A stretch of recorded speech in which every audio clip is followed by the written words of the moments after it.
Hey guys, how's it going?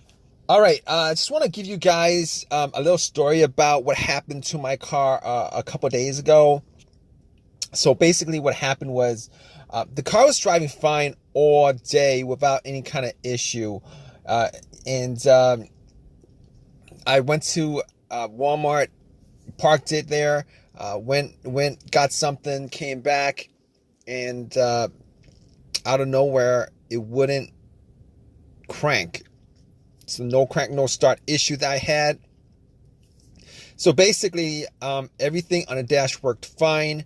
Everything in the car worked fine. There was absolutely no issues at all. The remote worked fine. Was able to get into the car.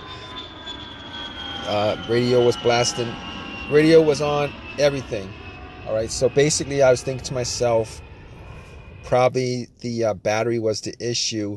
So what I did was I turned on the headlights, went out and checked out the beam, just to give me a gauge on how bright the headlights were.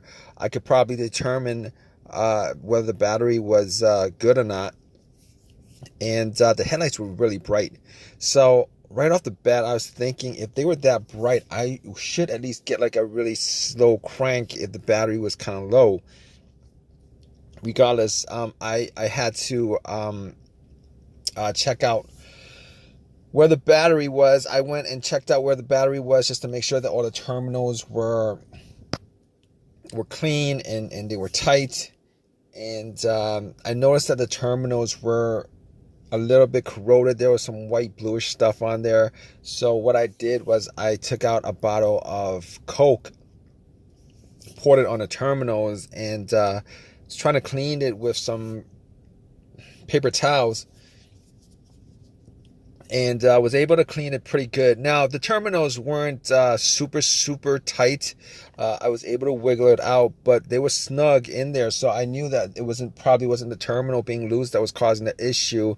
And then after I cleaned it up, popped it back on, and tried to start the car, it did the same thing. It wouldn't crank, it wouldn't start. But everything else seemed to be working all right. So at that point, I was thinking to myself, all right, maybe it could be a weak ground wire. If you guys don't know what where the ground wire is, the main ground wire is pretty much the negative terminal, and most of the time it connects to the frame of your car. So I checked it just to make sure there's no corrosion, that it wasn't split or anything like that. There was no issues with it. So what I did after that was I had a battery pack that I bought a couple of months ago, because I had the same situation where I swapped out the battery. I was hoping that it was the battery, even though I swapped it out, considering I could actually just swap it out at Walmart. So I actually put the battery pack on there. It was at 100%. Tried to start it, and still wouldn't start. So at that point, I knew it was probably not the battery. And even though, I didn't think it was the alternator, I could probably just at that point rule out the alternator, because if it was the alternator, the car would have at least slow cranked, or I would have been able to start it. And then once I took the battery pack off, it would have just died out. So at that point, I was able to rule out a bunch of stuff. I was able to rule out the battery, the ground cable, and the alternator, even though that probably wouldn't have caused the issue. So after going through that, I was thinking to myself, could it be something? Could it be the car's computer ECU? Because I did see a check engine light on my dash, and that check engine light was there. It's been there for a while, and I believe it was for a O2 sensor issue. Now, I did have an OBD2 that I bought from Walmart, and it was a $19 OBD2, one of the cheap ones, and I pretty much hooked it on to my OBD port, and trying to make sure that I was actually getting a connection between the car's computer and the car itself. It did scan all the way through. Now I'm pretty sure that that the OBD2 wouldn't actually pick up anything that would cause a no crank, no start situation for the most part, except if if if the car's ECU, the car's computer was, for some reason separated from the car. For what reason, couldn't communicate with the car. But anyway, regardless, I actually plugged it in. It scanned all the way through.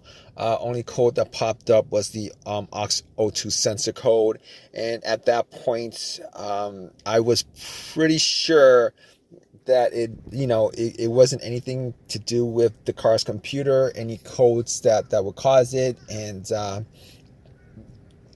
I actually had to move on to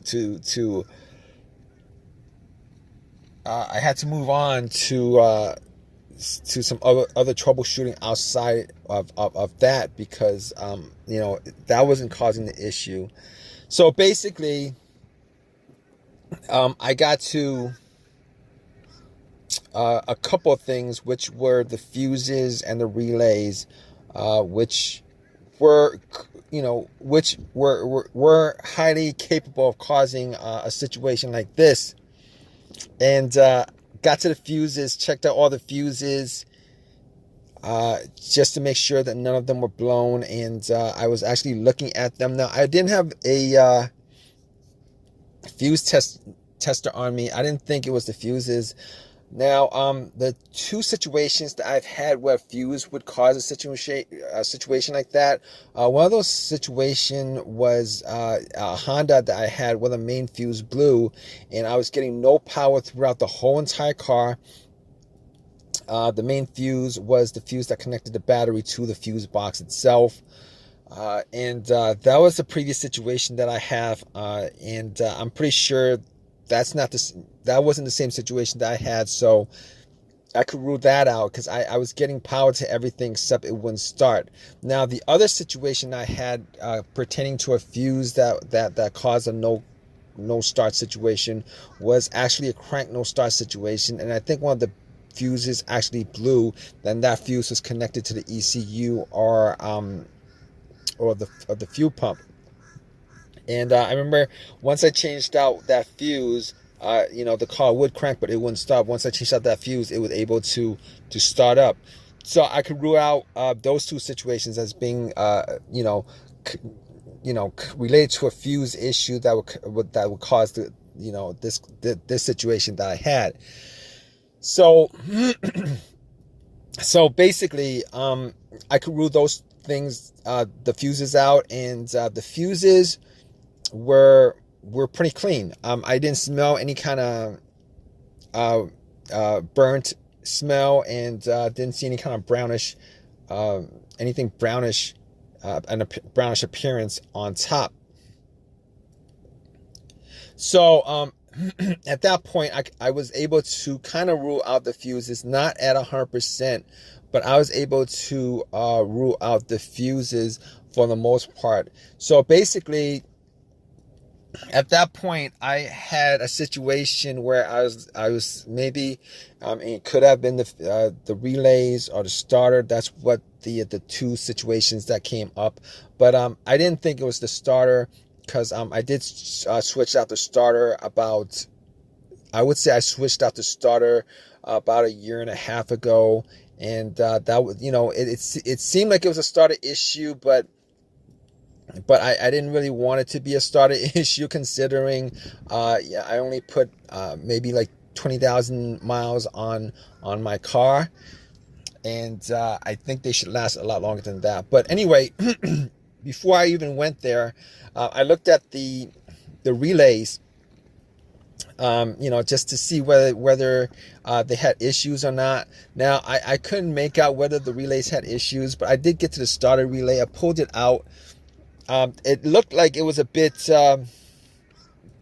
dirty or whatever, but I had some rubbing alcohol, put it on some paper towel, and wiped the connectors, put it back in, try to start it.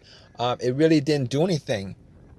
Didn't change up the situation. So I was thinking it was a weird situation, because it would click every time I would I would try to start the car. It would click, but it wouldn't crank. It wouldn't crank at all.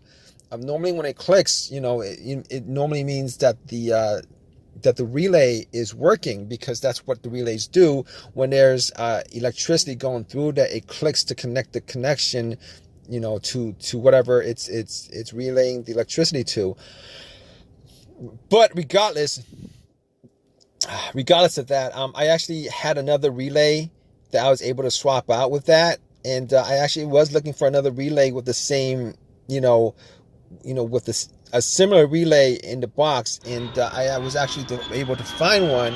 And what I did was I took that relay out, and I swapped it with that with the other relay, and I went back and tried to start it, and guess what? Bam! It started up. It worked without a problem. And at that point, I knew that it was the relay that was the problem. All right. So it was a pretty easy fix. I drove to AutoZone, which was within that whole shopping center.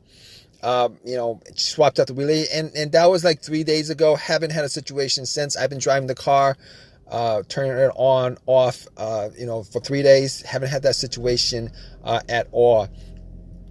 So just want to give you guys, just gonna give you guys that story of a quick fix that I had of my car.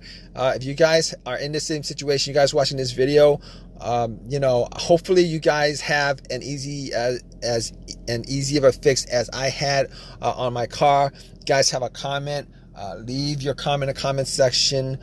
Please give me a thumbs up. Please subscribe.